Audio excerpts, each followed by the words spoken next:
This episode is proudly sponsored by Ability Magazine, the leading magazine for health, disability, and human potential that strives to shatter myths and stereotypes that surround disabilities.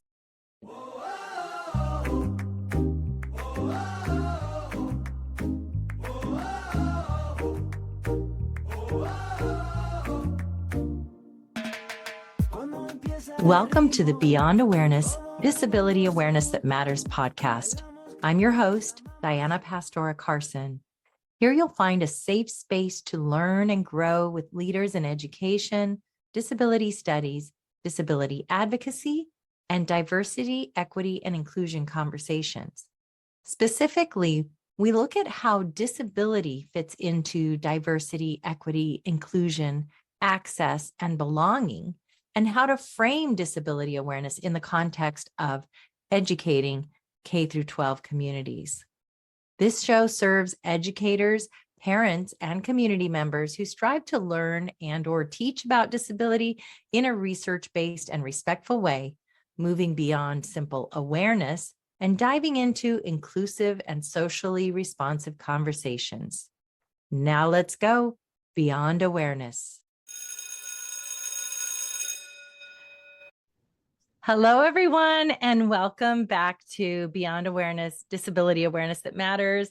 I'm so excited to have Kayla Coburn here of Inclusion Starts Now. Kayla, you are a mom who really is passionate about raising inclusive kids. You're an educator, you're an author, you're an entrepreneur, and you are now a podcaster. Can't wait to hear more about that. But welcome to Beyond Awareness. I am so thrilled and honored that you're here with me today. We originally connected through Instagram, and I've watched you as you've grown and developed your message and your business over the past couple of years. And then we met in person at a Cash conference in Washington, D.C., right? Back in 2023, and then again last year in 2024. And I would love for you to share with our audience more about who you are and what you're up to. Yeah, well, thank you so much for having me. I'm so excited to be here. I'm Kayla. I was a former para. I was a one-on-one aide for a couple of years and a special education teacher. And during that time, what I learned a lot was I was shocked that so many people didn't know about disabilities and didn't know about how to practice inclusion. And I was, because like at grad school, that was like a huge focus for us. And so when I went out into the real world, I was like, whoa, no, like you guys don't know what this is. Like you guys don't want to include everyone.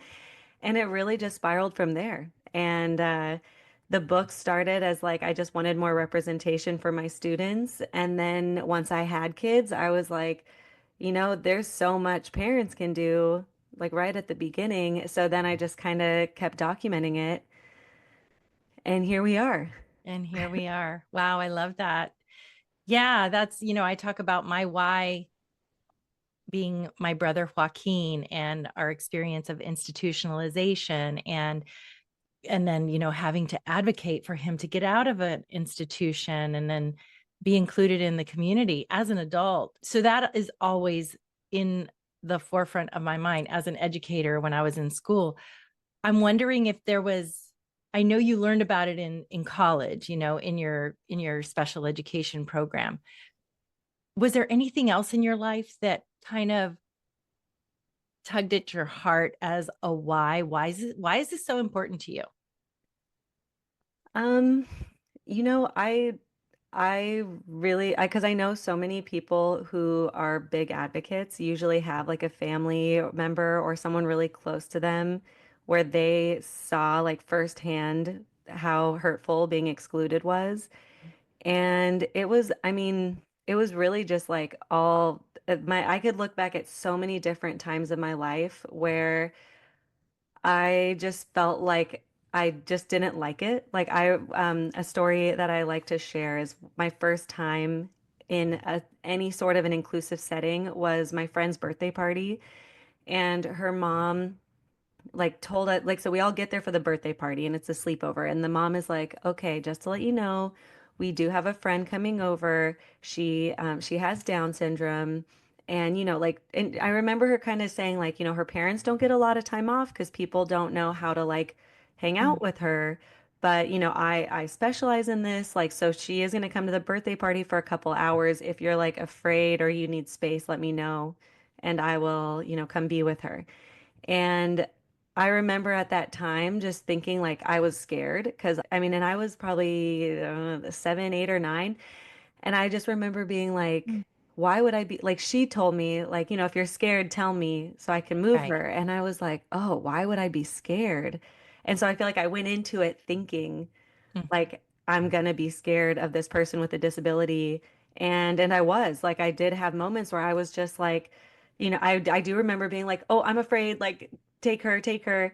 Mm. Um, and then looking back at that, the more I started like having more conversations with people with disabilities, I was like, dang, like that was such a great opportunity for that mom to be like, hey, let me show you how to communicate with her. Like she does communicate differently. That could be like Mm. we could get a little nervous with someone communicating differently. And so there was just like so many times that I've looked back on that really kept building like why I care so much to educate people who don't know much about the disabled world and the disabled Yeah. community. Um, and I mean, maybe the student that I was a one-on-one aide for, I mean, he's the inspiration behind my first book, Tyler the Snake. And he does have like extensive support needs. He is deaf-blind, and that's why I was connected with him. And after that, I was just like he loves being with friends. Like why is he segregated? And his family taught me a lot. So I mean, really, there were so many things that like just kept building this foundation that just inclusion felt Yeah. so important. Yeah. Thanks for sharing that story. The mom in your original story, her intentions were good, right? Oh, totally. Yeah. I mean, And she was kind of above her time or before her yeah, time, really. right. Right. And I see that with so many people is our intentions are good. I mean, even with myself, can remember times when my intentions were good, but I said all the wrong things or did all the wrong things to get to a place of an inclusive mindset. And Yes. so that representation that you discussed, and just um I think just being not just saying we're going to be inclusive, but just being of a mindset that everyone belongs, just like actually believing that everyone belongs and having that be the foundation, then Yeah. you don't have to explain so much, you know, when people are exposed to that mentality that everybody belongs here and it's a good thing. I'm not sure exactly how to express it, but it's a Yeah. good thing to just be okay with that everybody belongs here and to make ways for everyone's belonging to work for everyone. Yeah. So this is actually a topic that I'm going to start really diving into. I just started a presentation with some of my friends about culture and like how to create an inclusive culture and maintain it. Yes.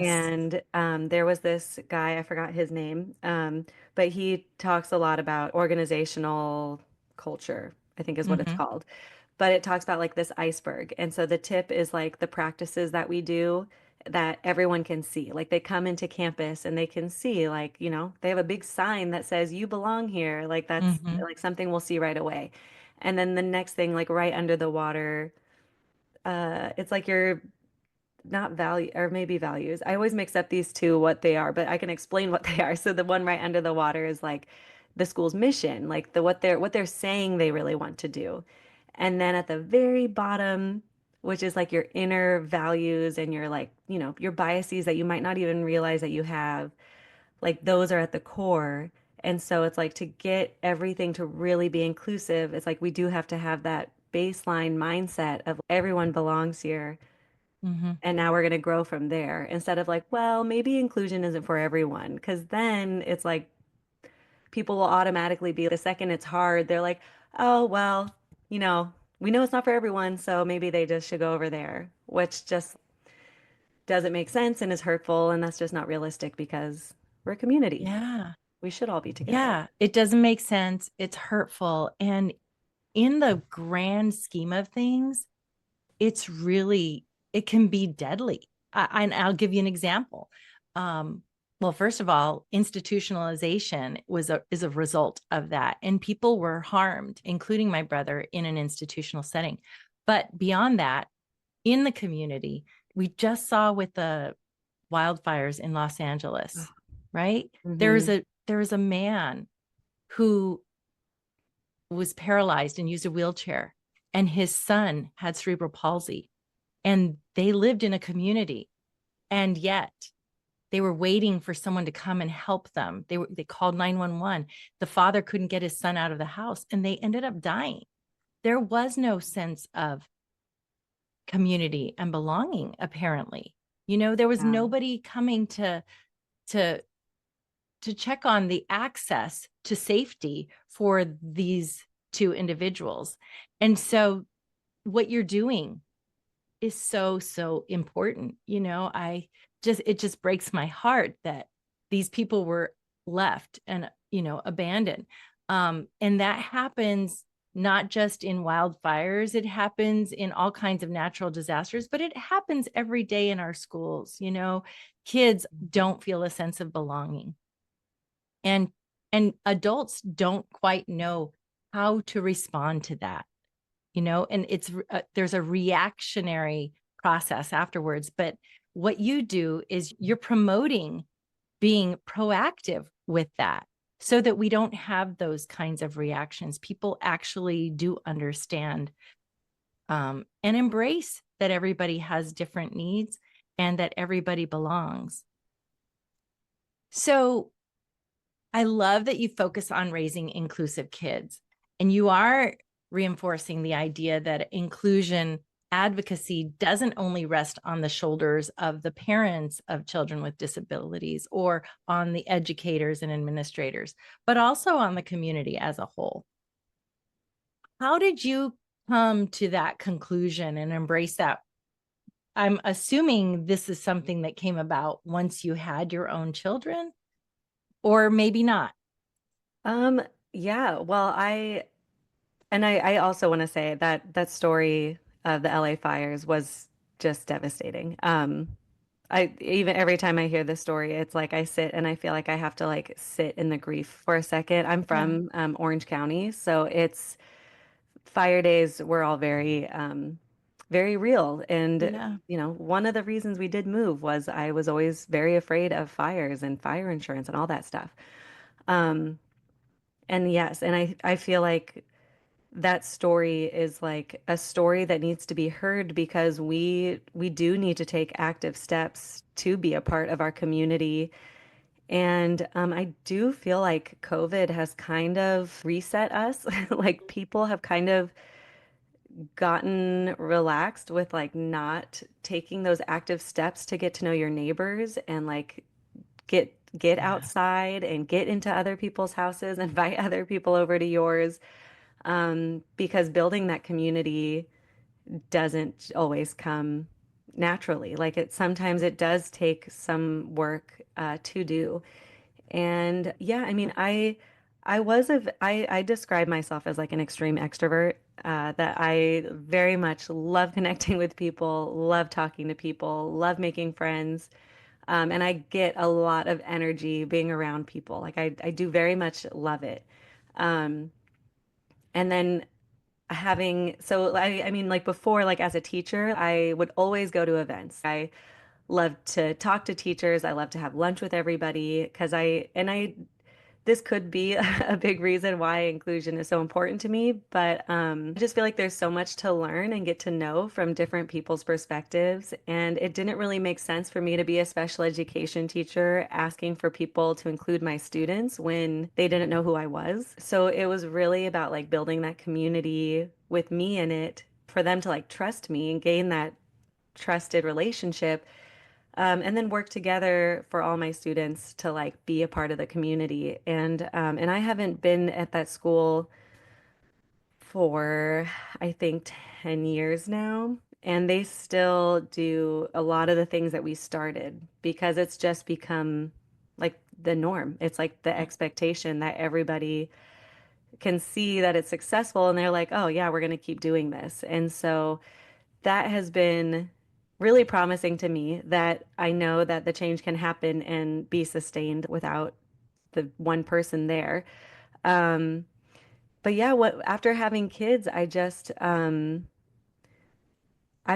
it just made me like I just felt like I had so much access to the information in the disabled world, and I had friends with disabilities. Like it was just like very in our life. And I know that not everyone has that. But then I started realizing, like, there are TV shows and there's movies and there's books. Like, there is starting to become more disability representation out there, and it's doable to connect your kids to that, and then to have those, because like kids, I mean, they get to an age where they just start saying things that are like, socially unacceptable, when they like, well, why do you look like that, why are you so big, like, why, where's your arm, they say things and you're like, huh, sorry, like they're 3. And so it's like when you have that conversation in your house and explain it, like, in the safety of like you're not trying to say the wrong thing or right thing, you're just like giving them the information. Right. Then when you go out and see a person with a disability, I started seeing that my kids very easily just accepted that, like, oh yeah, they communicate differently, or like, yep, they have one leg, I have two, cool. Like, and it wasn't like these questions. Sometimes they get excited because they'll be like, hey, I have a character in my book that looks like you. And I'm like, okay, like that's cool, but we don't. I don't know. I've kind of let that one go because no one has seemed offended yet. But sometimes my oldest will get excited when she sees a person like using an accommodation, and she'll be like, "Look, there's a person with a disability, like just like our books." And I'm like, That's so "There cool. it is. Like they're here." Yeah. Uh, I'm that's not sure that great. answered your question, but Yeah. Yeah. Well, roundabout way. yeah, it did. It did. So when I was teaching in the elementary classroom, which was an inclusive classroom, um, or several inclusive classrooms, it was really clear to me which students had been raised with an inclusive mindset. And Mm. it made a difference for the students and families with disabilities, but also for me and for the rest of the class. So, how do you see raising inclusive kids as beneficial to schools and or the community as a whole? Like, what kinds of things do you see that maybe are problematic in our schools that um, that this is actually a solution for?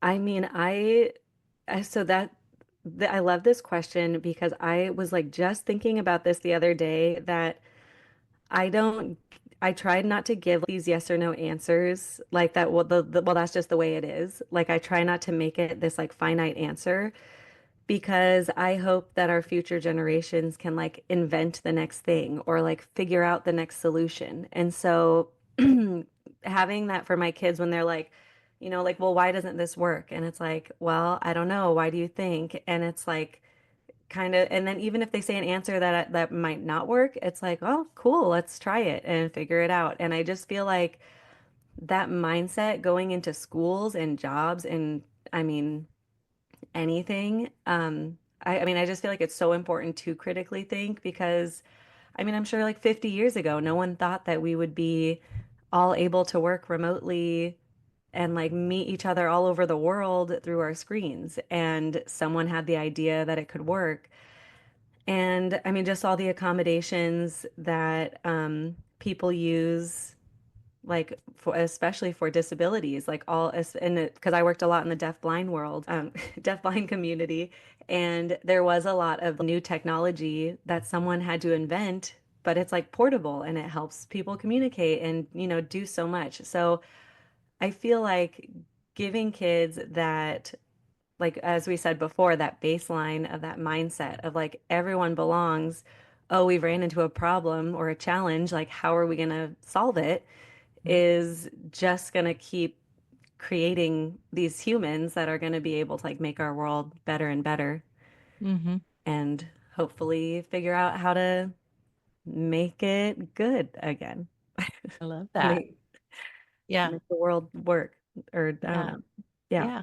That's good. That's great. I've saw that in my classroom too, for sure. The students were actually always thinking of ways that we could accommodate one another. How could we solve these problems together?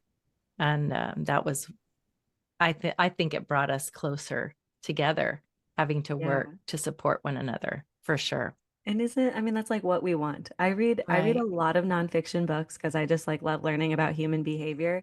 Yeah. And just book after book talks about the human need to belong and connect with other humans. And Yeah. it's just like, why would it stop for a certain person because they don't use their voice to speak or their Right. words to speak, or, maybe that Right. like it's just so important to Yeah. find ways for everyone to belong.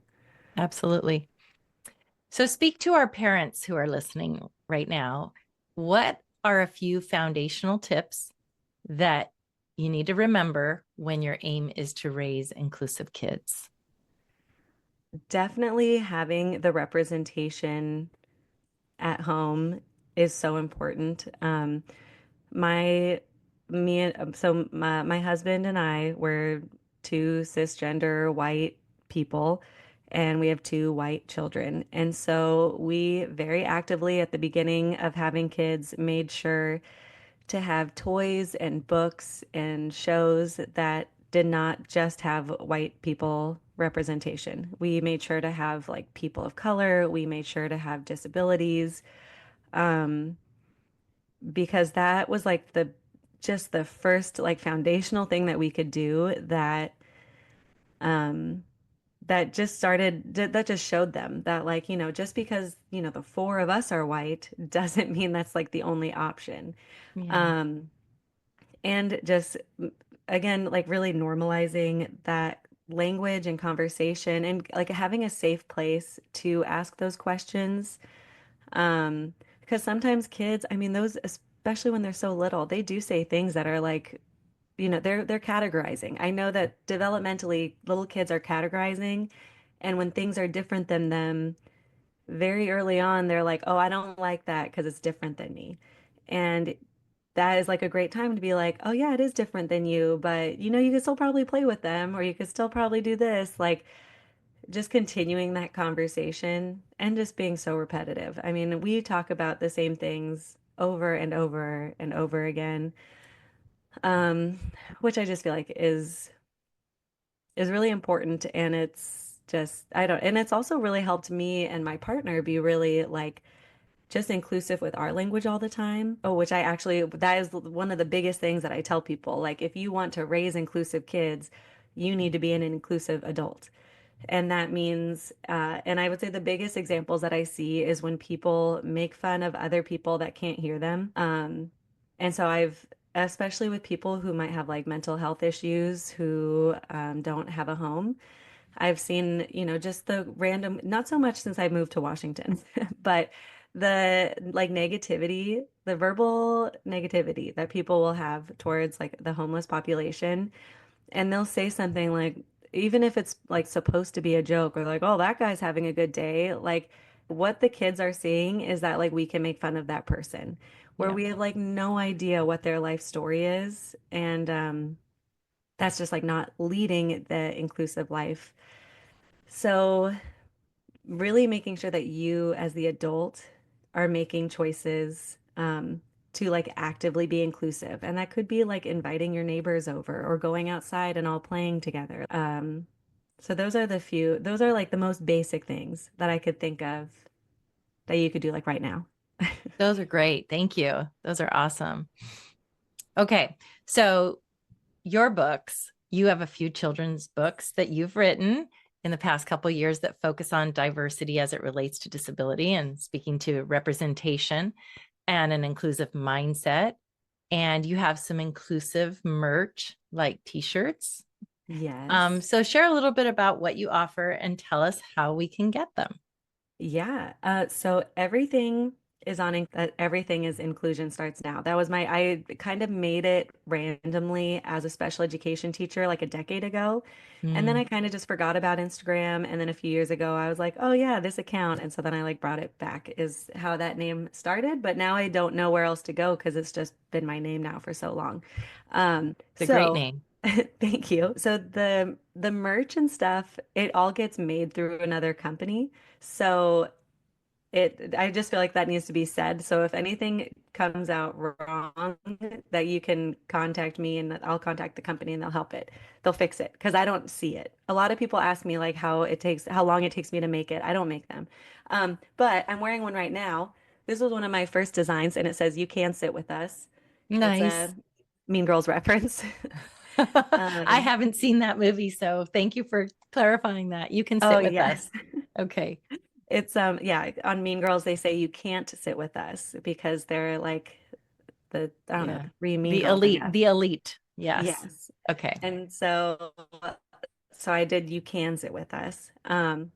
And yeah, and there's just a bunch of really random shirts on there. I post a lot about them. I do a lot of coupons. So I don't know. Follow along and see where the coupons are. Um, and then my books are, I would say, like are my third, fourth, and fifth babies. They were, I feel like, very therapeutic for me to write. I kind of wrote them as like social stories slash scripts for parents to be able to say the appropriate things about disabilities to their kids. Um, so the first one was Tyler the Snake, and you follow Tyler, who's deafblind, just to get to his day at school. And so on his way to school, you meet some of his friends, and they all talk about like the different accommodations. There's some sign language in the book of like that they show. The illustrator drew the beautiful hand, like this is the sign for snake, and so it describes like how to sign snake. We got like AAC representation. Um, so that was the first one. And then the next is Dallas the dog.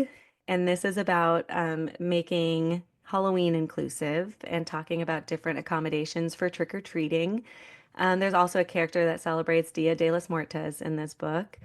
Um, and there's like a couple pages about that. And then the Nice. last one is Miguel the Chameleon. And Miguel is a new student. He has a limb difference, but it's never talked about. He just has one. Um, so he comes to his first day of school in the class where all the characters go. And they're all sharing like what holidays they celebrate during the winter season. And so it just goes over a bunch of different holidays. And this one rhymes. This was the first one that I got to be able to rhyme. Nice. How Um, fun. but yeah, so I would say like they are a little bit longer, but the reasoning is that it's giving the adults the language on how to describe, if someone communicates differently than you, has different accommodations, like what things are called, but in a fun way that kids will like still be interested in reading them. And for what grades or age levels would you say? I people ask me this a lot and I should probably have a better answer. I mean, I would say up to like 8 or 9 years old.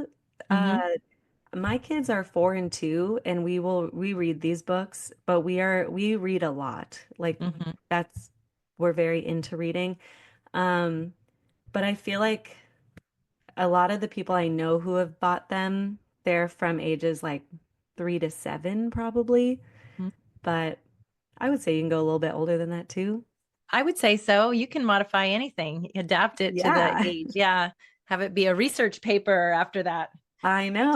You should Probably just, why I've been so bad at saying what age it's for, because to Mhm. me, I'm like, it could be for anybody. Right. Right. Depends what you're gonna We, do after it. we all need to learn these concepts for sure. Okay, Kayla, are you Totally. ready for some fun? I mean, we've been having fun. Are you ready for some more fun? I have a Yes. few rapid fire bonus questions for you. Okay. Okay. Here we go. Coffee or tea? Coffee. Super salad. Oh my gosh, that's so hard. Salad. Salad. Dogs or cats? Dogs. Audio or paper books? Oh no. I mean, okay, paper books, paper books. Your favorite outfit? Leggings and a sweater. Okay. I already knew that. You're always showing your outfits on Instagram. Um, Favorite music Yep. artist or music genre? Mika is like my favorite artist ever. Mika. But I also love Taylor Swift. I feel like honorable Okay. mention. I love her as well. Okay. Favorite family outing? Um, Anytime we get to travel, I love traveling. Like Like road trips? outside, like going further where we have to like spend the night somewhere. It Okay. could be Okay. anywhere. Camping, hotel, I don't care. I Do love you it. have a favorite kids movie? Inside Out was the first one that came to Okay. mind. Okay, good. Ooh, and Favorite, Encanto. Sorry. what is that? And Encanto, honorable mention. Encanto? Yes. You have I have not seen not seen that. Encanto? And Lin-Manuel wrote the music for it. Do you know Okay. him from Hamilton? He wrote Hamilton. No, Oh I my haven't gosh. seen Hamilton. I Oh my. know. I need to go see It sounds like you Hamilton. don't have a Disney subscription. I do not. Okay, well then that makes sense. These are all on Disney. So spell the name of that one, the second one, the honorable Encanto, EN. Encanto. Okay, Encanto. Okay, Encanto. All So right, good. great. I have to see that. Favorite teacher growing up and why? Oh my gosh. That's so hard. I loved so many teachers. Like Oh, nice. my mom always tells people that I had the best teachers because I was like born to be a teacher. So I Mm, was like um oh my gosh, I am like going through every teacher and I just loved all of them so much. well, that's a good answer then. Okay. That's good. I'm You do trying to not think of need like to a name one. I could say a college professor. Okay. She's also like my mentor friend. Her name's Julie Meyer, and she actually is in my book. All my books are named after st all the characters are students or mentors. And so this is Julie the squirrel. How clever. So she That's was a awesome. phenomenal professor, mentor, coworker, Nice. friend, all the above. Favorite memory as a classroom teacher? Um, I mean, any moment when a student like without a disability was in our classroom or just like with one of my, oh, you know what? No, okay, I have a very specific one. One of my students who was not in my class anymore, so he was now a fourth or fifth grader, and he was playing kickball. So it was all like the fourth and fifth graders, whatever grade, fourth grade, all of them were playing together kickball. And he went to go like kick the ball and all the students like were supporting him with kickball because he's never played before. And so I mean they like let him like go through the bases and they weren't as competitive to get him out, but it was also like they were showing him how to play kickball, which I just loved. And my favorite thing about this whole story was that when the teacher told me about it, they were like, we did not say anything. Like there was no Mm, um, like we didn't tell them like, okay, it's now this person, so let's take it easy. Like there was none of that. It was just like everyone was automatically inclusive. And what was really important was that that student and that group of kids were like one of the first groups that me and my bestie general ed teacher did this. We called it buddy class, where we just like switched all the kids into like two of our classrooms, but they were like split 50-50, and it just switched every time, same curriculum. And all it was like to socialize and do art and talk about like how to, just like be with each other in the same room for more than like just recess and lunch. And so mm, it was a really great moment of yeah, it's working. Like we can see that the more time they get to spend together, the more time they understand each other and then they like want to be together. right. I tried to Yeah, say it really fast, but now that I was feel like I'm beautiful. talking Yeah, myself not so winded. rapid fire, but it was good. Okay, something that your child, one of your children, has done or said that made you proud. One of my favorite times was we were at the park and this little girl, I'm assuming is autistic, was there, and she she was stimming, she was jumping and like flapping her hands, and all of a sudden she like screamed really loud. And my child was probably like 2 or 3 at the time. She was super little, and she must have been 3. She looked over, and like I could see her kind of observing her of like what she was doing. And then she looked at me and was like, "Oh, I think she's really happy to be at the park." Because like you could see Oh. the smile on her face. And I was just like, yeah, Oh. she does seem happy. And then they kind of did some parallel play later on. And I was just like, oh my gosh, my little inclusion heart was bursting Mm, that day. that's precious. I love that. One more time, Kayla, how can people find you? Where do they find you at? Everything is inclusion starts now. So that's Instagram, TikTok, YouTube. I have a new podcast. It's not new. It's like 6 months. I don't know what new is. Um, and everything is inclusion starts now. And you can message me on anything because I seem to be addicted to my phone, as I'm going to assume everyone is. Yeah, I'm working on not being so, but I pretty did put my time limit back on. I only get a certain amount of time on these social media apps, and then it's like I have to, go read my book or something. yes, yes. Good, good for you. All right, Kayla Coburn, thank you so much for being with us Thank today. you. Thank you so much for having me, Diana. I really appreciate it.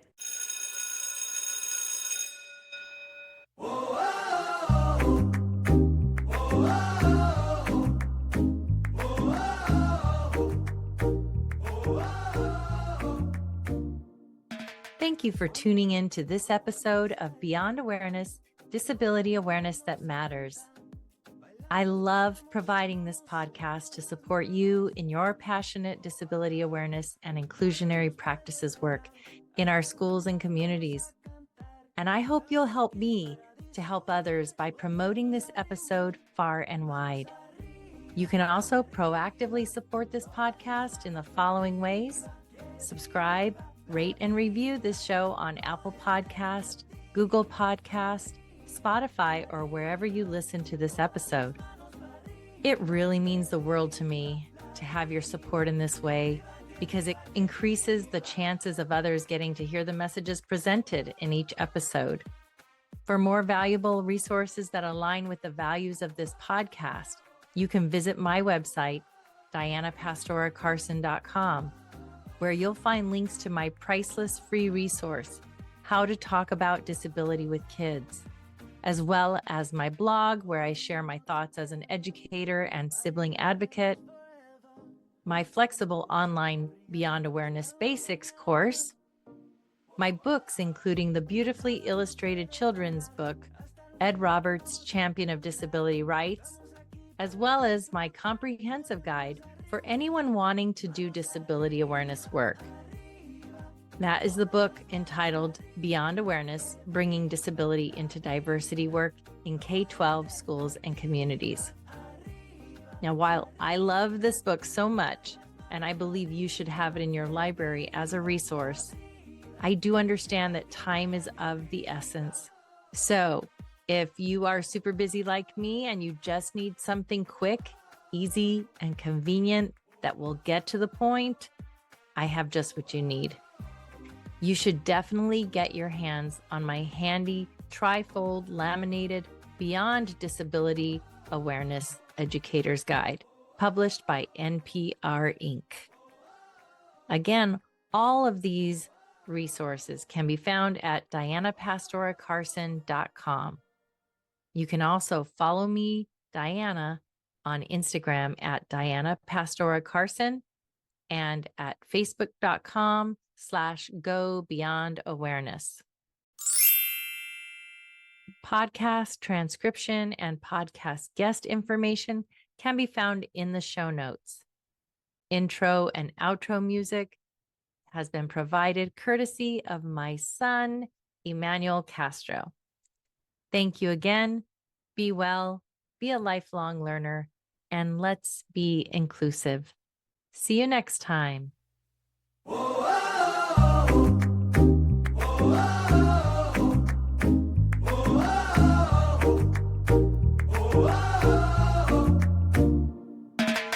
Cuando empieza el ritmo, todo el mundo se junta.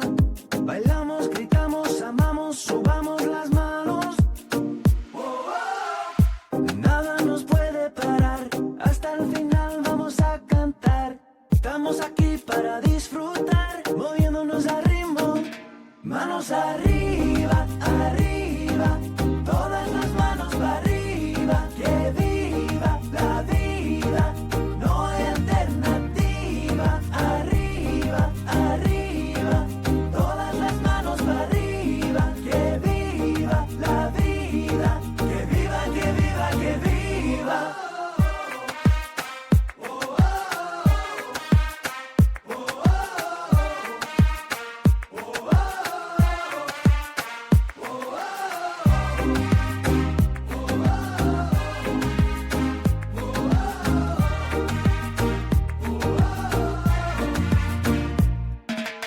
Todo el mundo together, bailaremos forever, sudando, gozando, brillando hasta la mañana.